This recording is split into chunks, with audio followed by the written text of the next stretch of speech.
Hello there. Man, this is a big box. It's been a long time since I've done a statue review, but Sideshow pulled me back in. For a while there, I was getting a little tired of the same characters being made over and over. There's only so many Darth Vaders and Boba Fett's you can have in your collection, so I needed a little break. But when Sideshow revealed a Grand Admiral Thrawn premium format was coming, well, that I had to see. So today I'll be unboxing and reviewing this Grand Admiral Thrawn premium format statue by Sideshow. Now, if you're wondering why I feel this is such a special release, let me tell you a few things about Grand Admiral Thrawn. Grand Admiral Thrawn got his first appearance in the 1991 novel Heir to the Empire by Timothy Zahn. This is considered to be the intro or the start of the expanded universe for Star Wars, and is still rated one of the greatest storylines in Star Wars lore. The story introduced concepts like the naming of Coruscant and Grand Admiral Thrawn himself, which influenced the movies and TV shows that we see today. Thrawn is defined by his cold intellect, calm demeanor, and artistic appreciation, making him a brilliant, calculating strategist who defeats his foes by understanding their culture and art, not brute force. He was brought into the TV shows first in the Star Wars Rebels series, voiced by Lars Mikkelsen, and then later Lars would reprise the role for the Ahsoka TV show. So yeah, he's a total badass. And if you want to catch him in action, you can watch him in the Star Wars Rebels series starting in season 3 or in the Ahsoka TV show. But if you want to really get a taste of his personality and really understand who the character is, I highly recommend you reading the Heir to the Empire series. It is a great novel and a cool comic book if you just want to see the comic series. But we're not here for that. Let's check out this statue. So this is a massive box, man. It is 20 inches wide, 20 inches deep, and 23 inches tall, roughly. So you're gonna need a lot of space in storage to hold this guy. Ooh, wow. They got straps on the box now, man. When did Sideshow start putting straps on the box? Woo!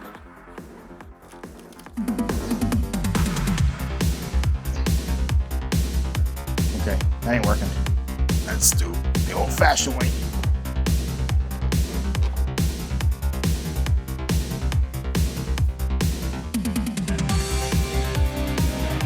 That always works.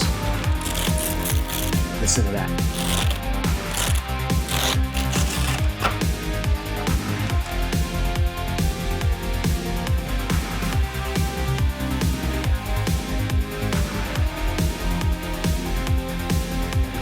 Whoa. Oh man, forgot how that smelled like. All right. Ooh, that's nice.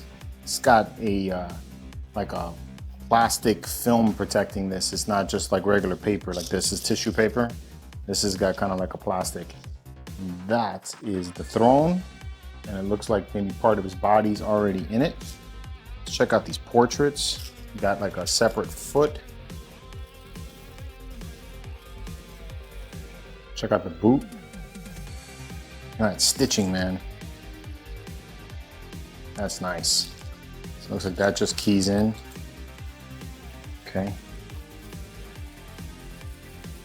And let's see what we got here. Let's see what this portrait is. Oh yeah, look at the comic portrait. Wow. Man, that looks great. Look at the shading around under his cheeks and everything. That looks really, really good. Oh yeah, this is definitely the way to do the portrait right here. It's got blue in the hair, just like in the comics. Yes, yes, that's cool. All right, let's put that back. And this should be the Lars Mikkelsen portrait. Yep, just like from the TV show. You can see it's got more realistic painting in the hair. And then you have that portrait looks just like you did in the Ahsoka TV show. Much older looking Thrawn. All right, if you wanted to go that way, if you're into a Ahsoka TV show series version of him. And then looks like you got a couple of hands. It's gonna be a fairly simple statue to put together, it seems. All right, let's put this guy together. All right, first thing is the base. I got number 223 of 500. So only 500 of these are made. You can see how the base is designed on the bottom. It's got the Thrawn chair right there. Looks like it's on the deck of the Chimera, his ship. So that's pretty cool. Got the Imperial logo right there, which is dope. I mean, they could have done the Chimera logo, but I think Gentle Giant already did that, so they're probably not trying to go for that. Would be cool if this lights up. Does it light up? No, it doesn't feel like it lights up. It's lightweight though. Doesn't feel very heavy. The base itself is about, looks like to be about 15 inches maybe. 15 inches around. Let's see.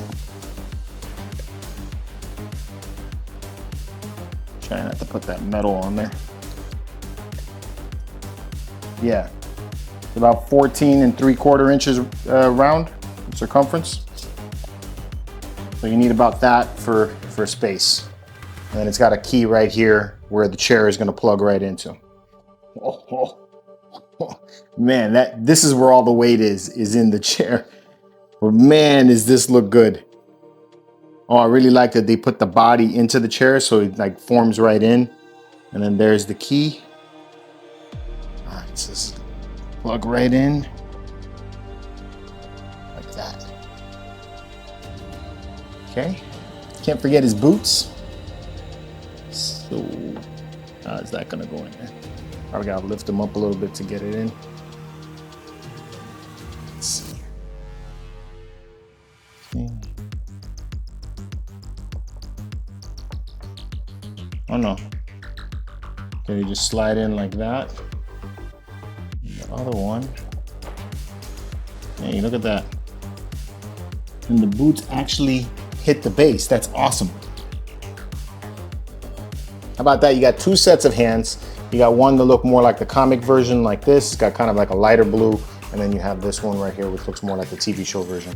So we're gonna go to start off with the comic version.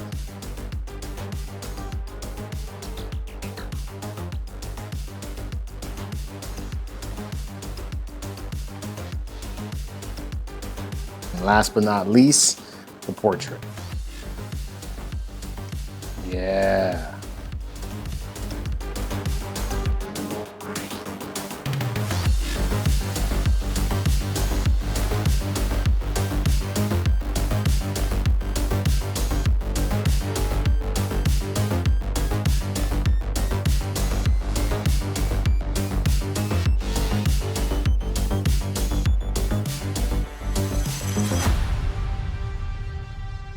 All right, man. I forgot how much fun it was to have a statue in the house, a new one. This thing's awesome. It really is a really nice piece. I think they did a great job on it. I really love the way the overall composition of this piece is. It's a big statue. It stands about 17 inches tall. And like I said before, the base circumference is about almost 15 inches all the way around. So you're gonna need that much space to put him into place. I like that you got two options for him, even though I'm never going to display him with the TV show version. But if you have an Ahsoka TV show collection or the Mandalorian series, the Mandoverse collection, then you probably would want to go with the Lars Mikkelsen portrait, right? So you got that option. You got swap out hands for that. So that's really cool. This is the way that I would display him. And I think they did a great job. I love the pose. He looks like he's calculating. He looks like he's thinking about the next plans. The only things that I would say that I wish this piece had is one, light up features. I would love to see a few light up features in the base, especially in the chair, on the control panels, having a little bit of light up right there would be awesome. And the other thing that I feel they missed the boat on, even though it didn't exist in the Rebels TV show or in the live action TV show, is the calamari that he has in the comics. Especially if they're going to include the comic book portrait, it would be awesome to have the calamari around his neck. I think that would just send it over the top, and then I'll be like, yes, that's the Thrawn, right? So that's about the only thing that I would say that I wish that it would have had. Definitely that, at least, would be the calamari, or even over the light up features.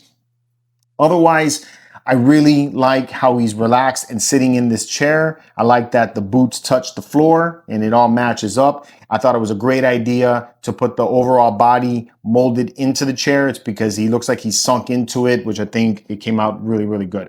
All right.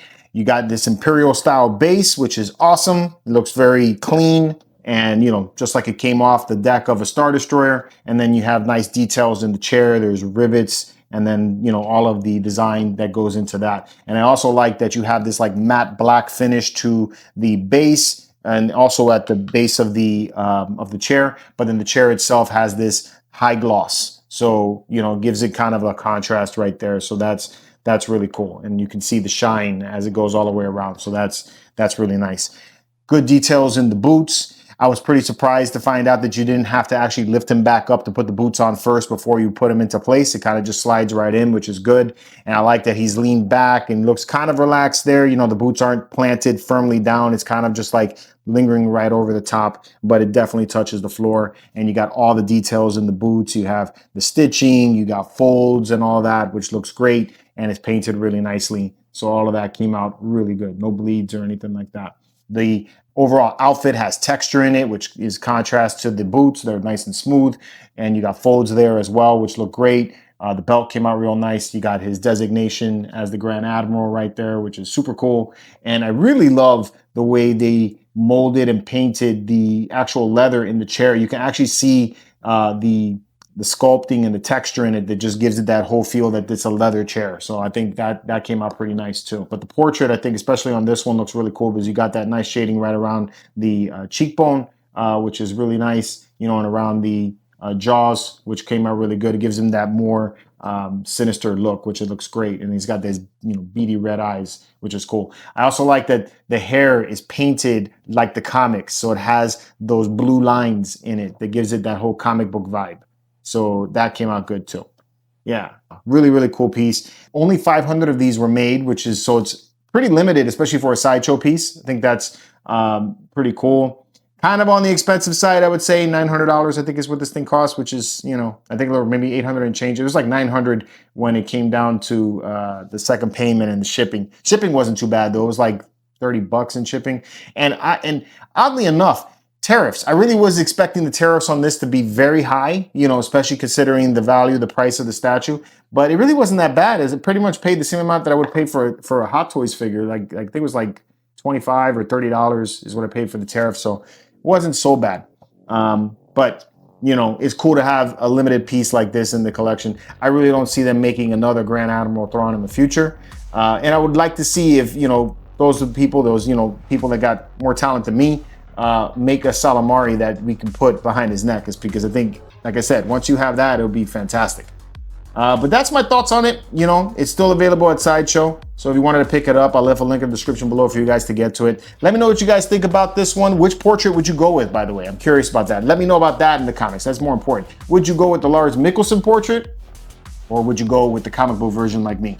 Let me know in the comments. And until next time, may the force be with you.